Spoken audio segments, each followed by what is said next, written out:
ছাড়া আমি বড় আশা। তাই আল্লাহ তাআলা ওই বেখিয়াল মানুষকে খিয়াল করার জন্য, উদাসীন মানুষদেরকে সচেতন করার জন্য, দুনিয়ামুখী মানুষগুলোকে দিনমুখী বানানোর জন্য আল্লাহ তাআলা বলতেছেন, ইকতারাবা লিন-নাসি হিসাবুহুম ওয়া হুম ফি গাফলাতিন মুরিদুন। আল্লাহ তাআলা বলতেছেন, দুনিয়ার মানুষ, তোমাদের হিসাব নিকাশের সময় আসন্ন হয়ে এলো,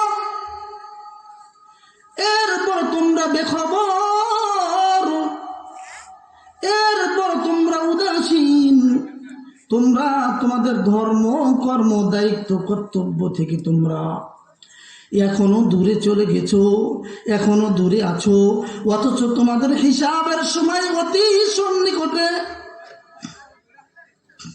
দুনিয়ামুখী মানুষদেরকে লক্ষ্য করে আল্লাহ পাক যেন বলতেছেন, ও দুনিয়া ওয়ালা, ও আমার মহব্বতের বান্দারা, আমি আল্লাহ একটা জীবন তোমাদেরকে দিয়েছি যে আমানত, যে জীবনের প্রত্যেকটা মুহূর্তের হিসাব আমি আল্লাহ তোমার থেকে নিব।